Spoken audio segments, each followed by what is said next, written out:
I'm feeling a bit nervous about telling today's story. I've definitely told it on other people's podcasts, but I've never come out on my own platform and shared it. But today I'm going to, because I think that it's my superpower, if I'm honest. I think that anyone that ends up in a holistic relationship counseling space has walked a certain path, and then they have the ability to go beyond what's in a textbook and connect with people in a way that is soul level. And I think I'm doing myself and you guys a disservice by not fully sharing it openly. So today I'm going to do that. And I'm going to fill it with lots of little goodies for you guys to work on different areas if this resonates. And I'm going to also fill it with a lot of different pitfalls and little trip ups that I had. And hopefully you guys can learn from my experience as well. So in order to tell you guys about my anxious attachment, I really need to go back to the start. For me, my anxious attachment was very much formed in childhood. Some people develop it in childhood, others can grow up kind of quite secure and then go through breakups and different relationship issues and start to develop it a bit later on. From my experience of working with clients, I genuinely find that people that have developed it since childhood and don't necessarily have the emotional regulation tools that can help them tend to struggle a bit more. It tends to be quite a bit stronger. It's very much a pendulum. So I had very extreme anxious attachment where it was like debilitating. And on multiple occasions, I actually tried to end my life because of it, which seems very drastic if you've never had it to that capacity, but allow me to explain. So when I was growing up, I didn't necessarily have the best childhood. It was quite dysfunctional in the way of not allowing to express emotions and being shamed for emotions, and a lot of projection of my emotions, making the adults around me having to look at their emotions, and they weren't necessarily willing to do that. So I was punished a lot for having any form of emotion.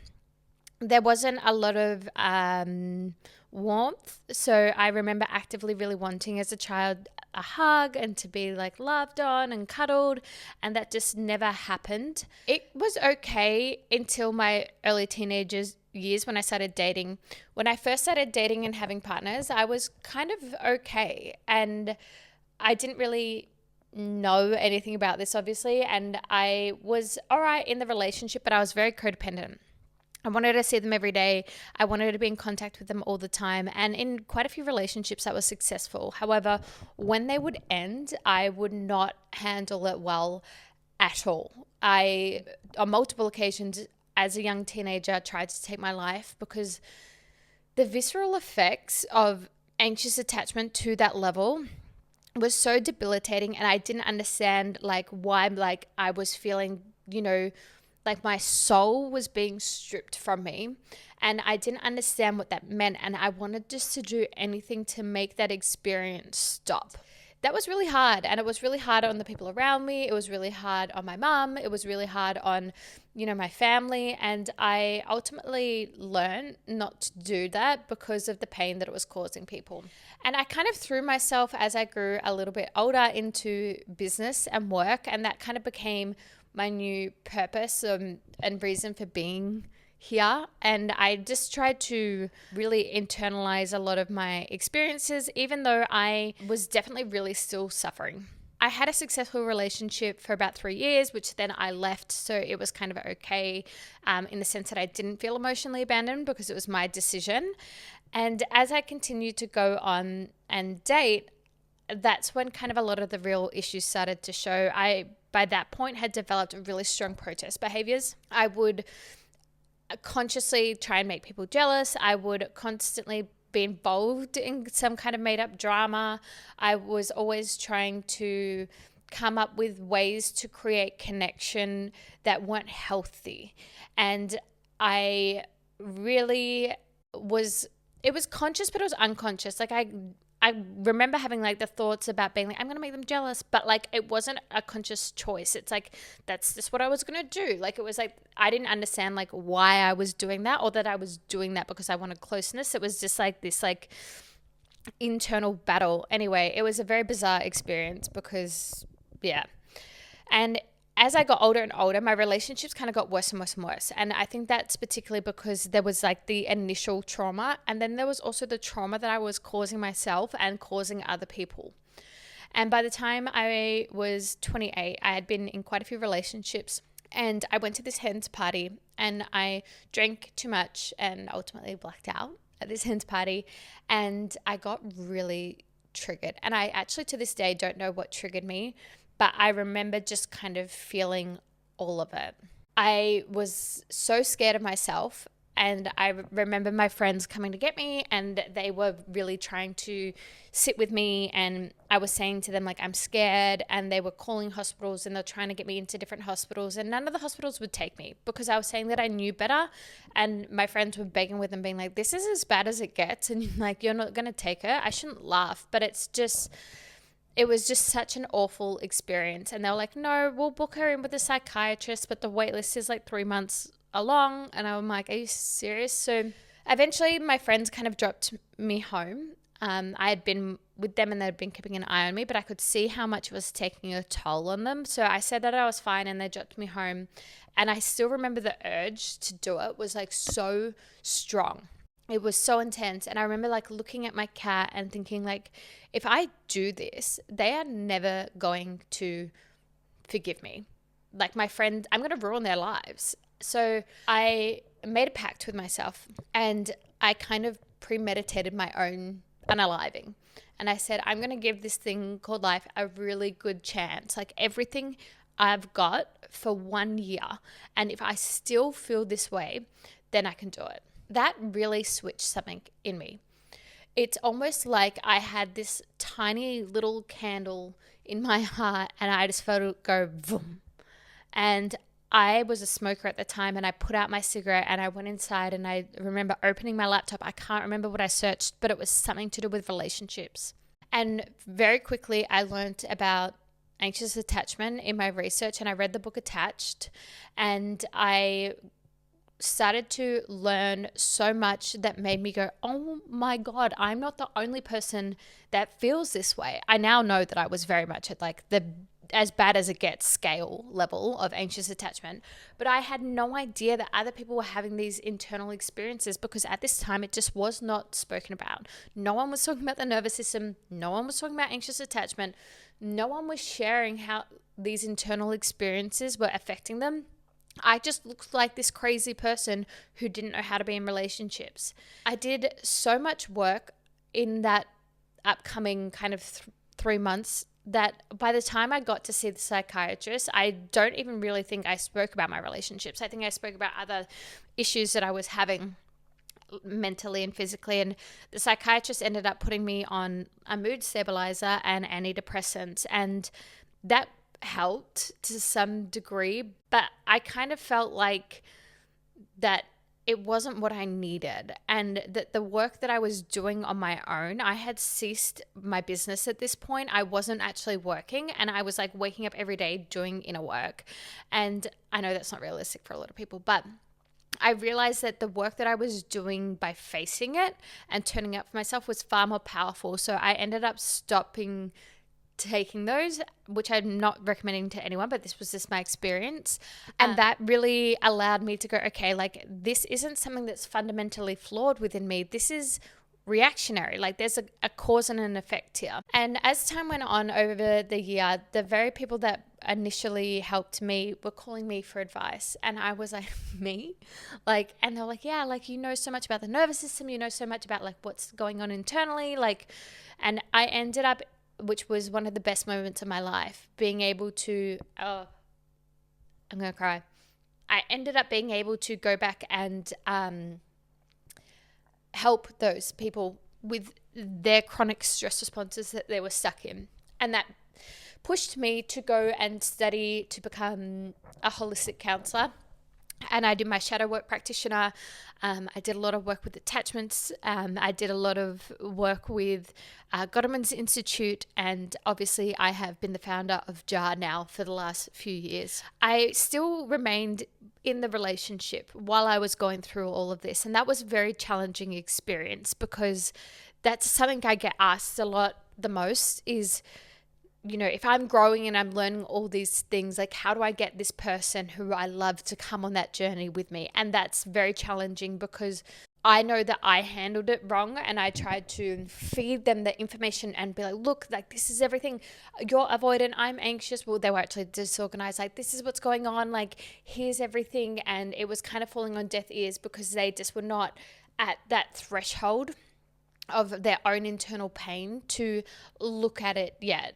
I was pushing shit uphill and kind of continuing to hurt myself quite a little bit, but it was still a very important part of my journey. And eventually I went, you know what? I deserve more than this. I'm leaving.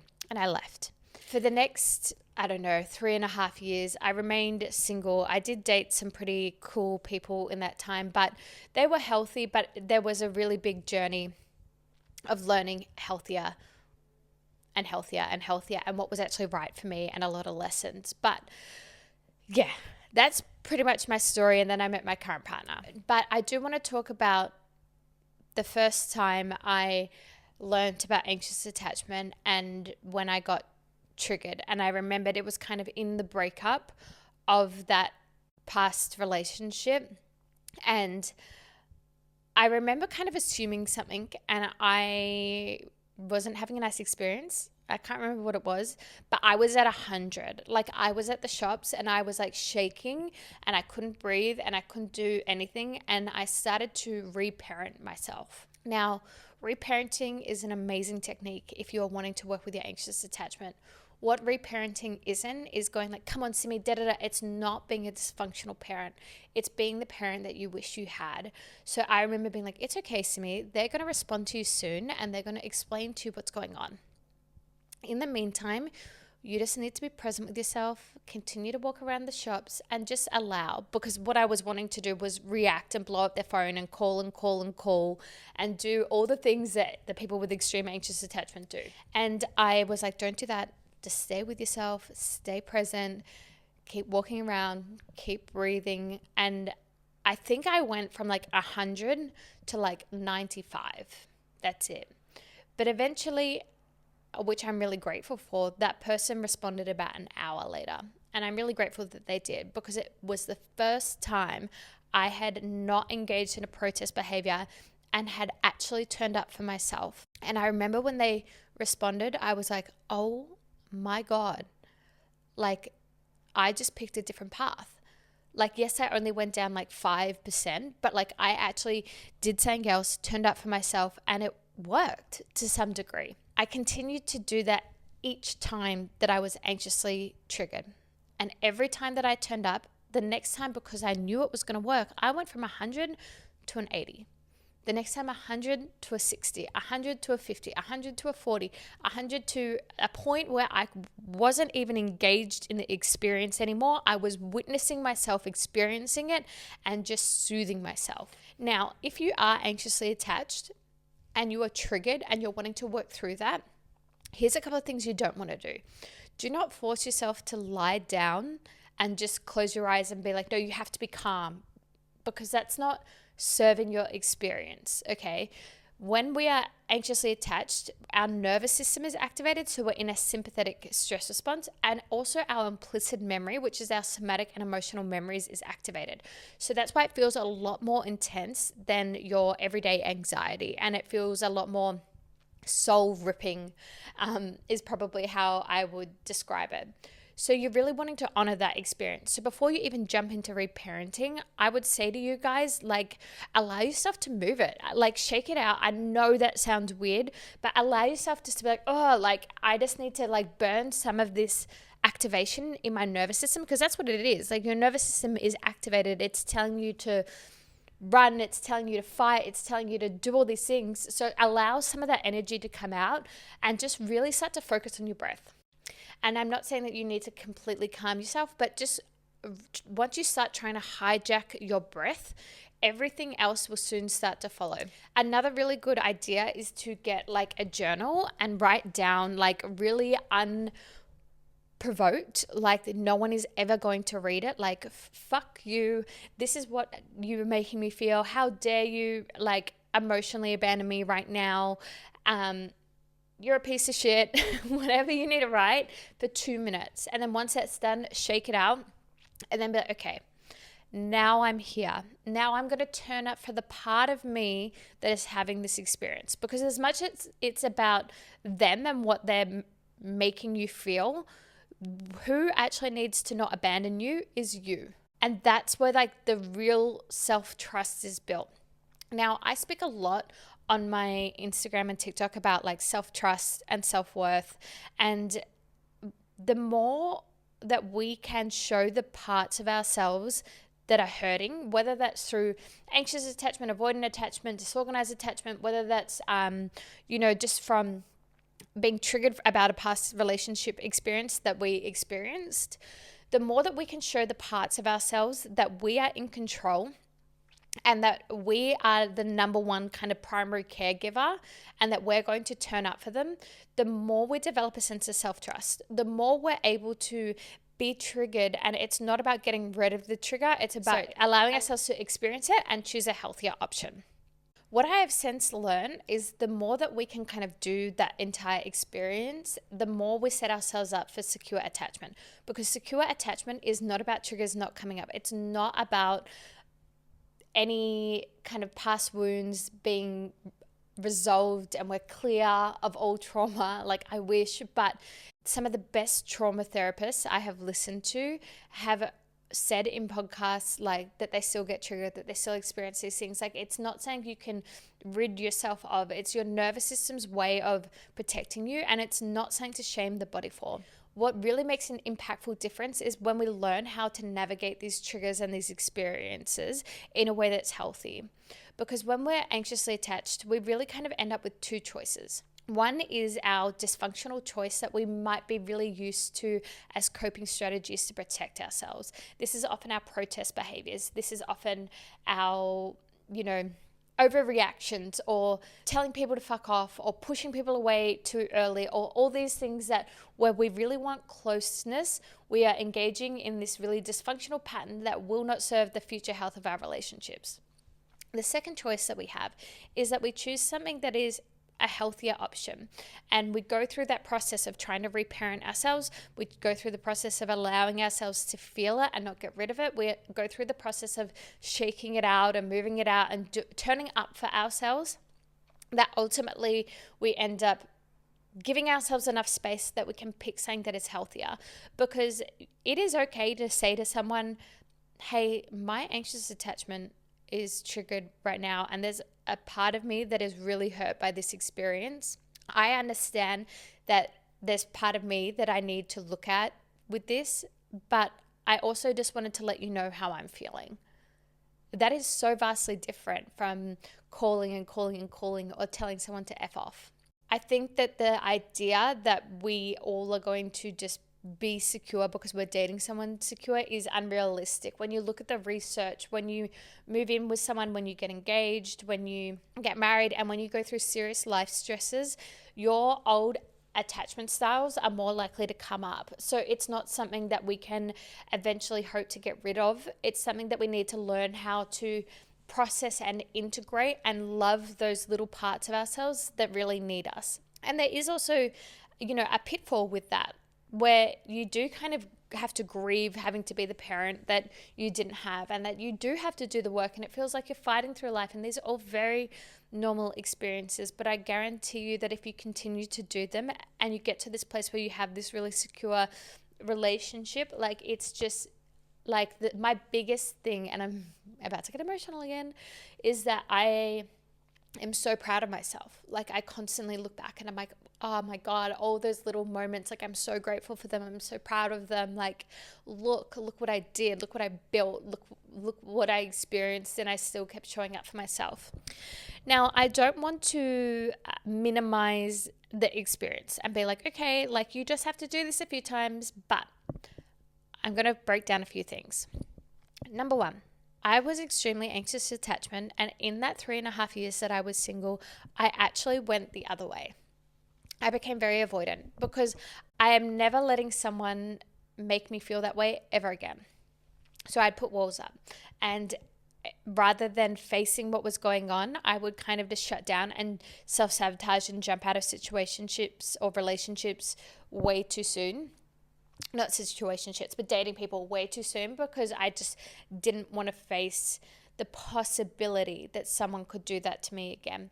So you do need to be very mindful, like, when am I like working through this and when am I overprotecting myself? And that's a balance that only you can answer. Now, the second thing with this is that it does only take a couple of times to start to rewire new patterns. It doesn't feel like that. It feels like fucking hell. It feels so hard, but I guarantee you, like, if you can do it, like, I'm going to say to you, half a dozen times, it will be so many times easier for you. But we need to not distract ourselves, because a lot of the time we go, okay, I'm anxiously attached, scroll.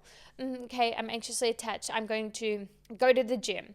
And going to the gym is great to allow yourself to process and move it. But if you're cognitively fighting with yourself about being there and pushing yourself when that's not what you feel like you need, and it's just like trying to distract you from what you're feeling, then that's not actually feeling it. It's part of like sitting in the mud that is the value. When we sit in the mud with ourselves, it's like we create this internal dialogue where we trust ourselves, because it's like, I've got you, babe. Like, it doesn't matter where we end up. It doesn't matter who we date. It doesn't matter if they're an avoidant dick, because I've got you. Like, I can be the one that has the discernment now to decide whether or not this is how I want to be treated in the future and act accordingly. The other pitfall here is that understanding what is going to work for you. So I gave you a framework. Move it, shake it out, allow yourself to express, whether that's physically and cognitively through journaling and reparenting, and then choosing the healthier option is what works for some people. What works for other people might look different. It might be a process of going into a more activating breathwork style where they kind of actually not force, that's the wrong word, but bring the emotion to the surface, and then allow themselves to have the cry and the big experience, and then honor the part of themselves that's, not having a great time. And maybe that's jumping onto ChatGPT and having a conversation and, processing how that part of you feels, and then regulating, and then coming back and talking about the situation. That framework is going to look different for everyone, and it's important that you find something that works for you, because it's kind of like diet and exercise. Like, someone can say to you, like, oh my God, I went on the carnivore diet and I've never felt better. And then someone's like, I'm vegetarian and I've never felt better. Neither of those people are lying. They've just found what works for their body. And within that, therapy and somatic processing and cognitive processing is the same, because for some people, journaling feels like a very strange and weird task to do. So they might have a different outlet than that. But whatever you pick, here's the kicker. You can't expect to have success with it and be able to reparent yourself and go like, yes, this is going to work. Yes, this is going to make me feel a little bit supported and different, if you do not trust that those tools or strategies are going to work. Remember I said to you that with anxious attachment, there is like implicit memory and the nervous system activation. So when you have the nervous system activation, that is what we have in like our daily stress. You need to be able to use those tools on a more day-to-day basis. If you are someone who is really, really struggling with this and is really needing help with this, start using it and being honest with yourself and being like, you know what, I had a really stressful day at work today. I'm going to take myself on a walk, even though I would rather sit on my phone and distract and scroll my life away right now. The more that you do that, the more you create the self-trust. So the more you're strengthening your own relationship with those tools, so that when push comes to shove, you know, like, yeah, actually, it is hard when I pick that choice, but I know that it does eventually make me feel better. So I am going to do the hard thing right now. Not all stress responses are the same. We have our kind of like daily stress where it's like this little bit of stress, and that's where you want to start. We then have like our chronic stress response, and this is where we have had a lot of stress for a really long time, or we have gone through something that's quite traumatic, or maybe we have a lot of past relationship hurt that we haven't processed, and we're kind of become really wired, and the awful thing about a chronic stress response is a lot of people don't know that they're in them, because your baseline just shifts over time and you just become more and more in this sympathetic dominant state that you kind of forget what it feels like to feel any different. And that itself is where like the little tools aren't actually going to help that much. This is where we kind of need to do something a little bit bigger. This is where I would honestly recommend doing something like a transformational breathwork journey, which sounds crazy, but if you can find someone one-on-one that does one of these with you, it's incredible how quickly you can hijack your nervous system and kind of override that. Some of the signs that you might be in a chronic stress response in your relationships is like, you're very reactive, you're very rigid, there's not a lot of nervous system flexibility, you might be quite black and white in your thinking. Generally, it's not just in relationships. If it's a genuine chronic stress response, you also might be waking up and feeling anxious already. You might really struggle to get to sleep. You might find that your hair is really brittle or your nails are really weak because it impacts your health as well. You might have a lot of gut issues. There's a lot that kind of goes on internally with that. But the reason that I'm bringing it up is because obviously if you're stuck in a chronic stress response and then you have anxious attachment, it can be even harder. And I definitely think that that's why mine was so extreme. I think I was already in such a chronic stress response because I hadn't processed a lot of the adverse experiences that had happened in my childhood, and I had anxious attachment. So yes, we want to work with the daily techniques, but we also want to be like, okay, where is my nervous system at on a day-to-day basis? Because I'm trying to regulate myself to work through this. And if I'm not in a position where I am, getting things moving, then I need to look for external sources. So transformational breath work, a lot of somatic practitioners, if you look up a lot of people that work with the nervous system, all that kind of stuff, they're honestly really going to help you, and you'll be surprised how much you can change and grow in a couple of sessions. It is something that I am trained in as well. And on my year break from JAR, I actually traveled and taught online practitioners on how to do this, because I just think it's so powerful and so beneficial. Now, obviously then, as I was saying, we have our different stress responses. We've got our kind of daily stress, we've got our chronic stress response, and then we've got attachment triggers like in our attachment styles, and then we have like other triggers that can be, it just reminds us of a past negative experience in our relationships that may not necessarily have anything to do with our attachment style. For example, I'm going to give you a real life example of one of mine. For example, one of mine that like I was really struggling with is one of my past relationships had, I swear every girl has this story, had a female friend that was like an ex/situationship thing, and always told me not to worry about it. And then when we broke up, like literally a few days later, went and slept with her. So now that's been something that I've had to revisit, because it's like triggered me when like those situations are presented with me. And obviously I don't want to be a controlling person, and need to learn to work through that and trust, because it's not just about putting myself back in these situations, but also freeing myself of what's still internally within me. So yes, that's more something that has nothing to do with my attachment styles, but obviously still has a large imprint on my nervous system and impacts me in certain ways. Not so much now, I'm doing much better with it. But again, with that part, you've kind of got your nervous system, and then you've also got parts of yourself that need to be honored and loved and supported. Cool. Okay, so now you have a lot of different information.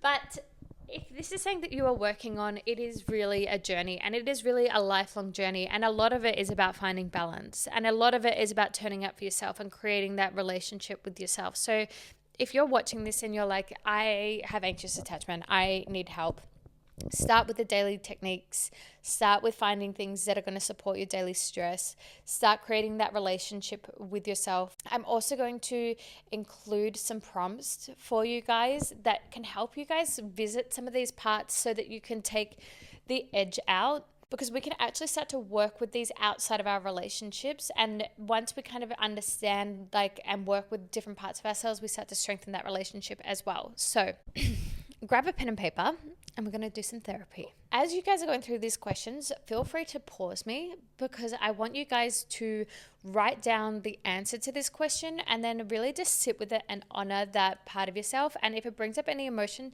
don't squish it, don't rush through it, don't try and run away from it. This is all practice, okay? This is all helping you get to that point where you are honoring those parts of yourself, okay? So the first one I want you guys to write down is, can you remember a time where you felt emotionally abandoned when you wanted someone's love and support? Feel free to write it down. A really messy answer. You don't have to try and reparent yourself straight away. You don't want to bypass it. Allow yourself to express and feel, and then move on once you've kind of gotten that out to starting to look at reparenting yourself from a really nice, kind place of love and compassion. Number 2, when I am anxiously attached, what am I currently doing that is no longer serving me, and what can I do instead? So this one isn't so much about feeling and processing different emotions. This is starting to bring awareness to, like, what are my options? What do I think is going to work for me? What is my tools? What is my toolkit? Number 3, is there a time I abandoned myself when I really needed to turn up and love and support myself? What part of me needed love, and how can I differ this in the future? And number 4, after listening to this episode and everything I've heard and listened to, what is one step I can take right now that is going to help me move forward in the future? Thanks so much for listening to my story, guys. I hope that in some way it was a benefit to you, or you learned something, or you've gotten something out of this where you now can feel a little less alone and a little less broken and a little bit more seen and a little bit more heard. And I really love posting on here and being able to find a platform that allows me to share with you guys information for free. So please feel free to help support that by liking, sharing, commenting, whatever it might be.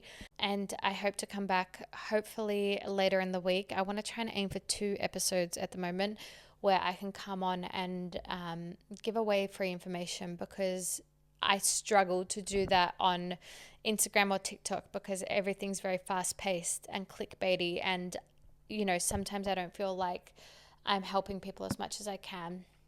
So if I can give information away for free and get paid in other ways rather than out of your own pockets, I would love to do that. I'm sending you guys so much love and support, and I'm really proud of you guys for listening to today's episode. And obviously there's that little flame in you guys too that is feeling really ready by the fact that you're still listening. So I'm so proud of you, and I hope this episode helped.